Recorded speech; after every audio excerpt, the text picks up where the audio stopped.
maybe you can give us all some tips on how we can improve as husbands. Improve as husbands. Okay. Step number one, why should a person get married? Person has to know that. So what would you say, Sanford? What's the point? Why do people get married? What's the purpose? Why should you get married? Well, I mean, the Torah makes us like one instead of two separate ones. We really can't really fulfill the requirements of a Torah life without this partnership. I don't know well enough. I suspect procreation is in the conversation. Well, you don't need marriage for that. Right. By the Torah's definition, no, you know? Maybe it does, but the question is, we're presenting this to everyone. Right. So why would the Torah require you to get married for procreation? The Torah could mandate procreation without marriage, right? Right. Okay. So I think that's the extent of my answer. So I want to just pick out one sentence that you said. First of all, I'd say that most people would say that the purpose of marriage is self-fulfillment, manifestation, becoming a better person, growing as an individual, right? Many people would say that answer. Would you agree? People would say it's a good answer for marriage? Being optimistic and more of a partner mindset. Yeah. Partner mindset. Yeah. So this is what I think the purpose of marriage is. The purpose of marriage is not a purpose at all. It's a reality. What do I mean by that? Meaning to say that man is not man.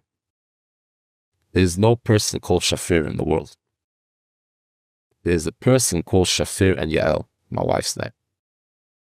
When I was born and she was born, we were two halves of a whole. Marriage is not a way for me to find companionship, fulfillment, and so on and so forth. Marriage is something that I need to seek out as being the truth of who I am and who she is. Because I am not I and she is not she, but rather we are a singular entity. All of the sort of friction of the male and female components is in order to mesh into one entity, and the entity is called we. That's us. That's who we are. That very cute story, from everybody knows the story. That what's his name? That the Tzaddik of Yerushalayim, Aryeh Levine. He would go to the doctor and he would tell the doctor, my wife's leg hurts us. My wife's leg hurts us. Because that's cute, but in essence, that's the truth. The truth is, all struggle in marriage, growing, is first of all understanding that there's no you and there's no her. There's an us. And all friction, all challenge, all difficulty comes from that.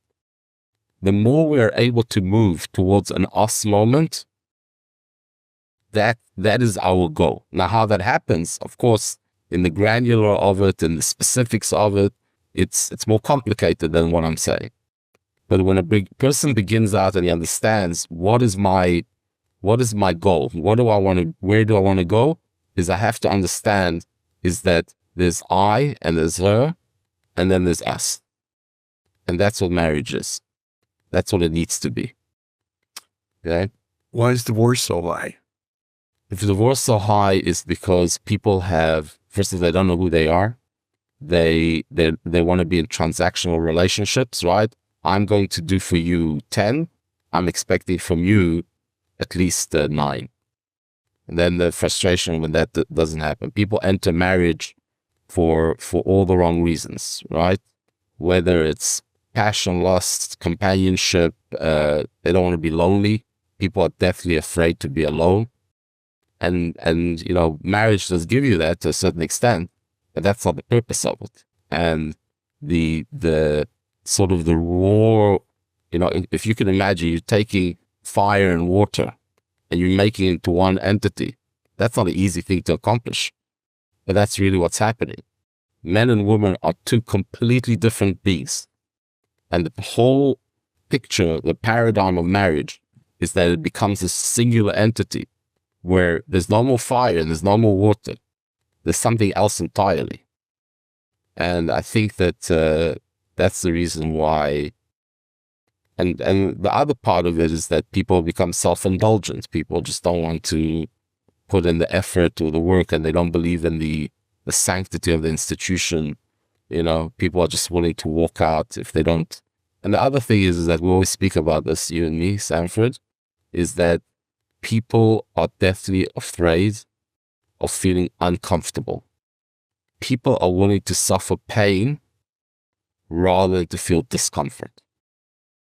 And marriage is uncomfortable. It's an uncomfortable entity.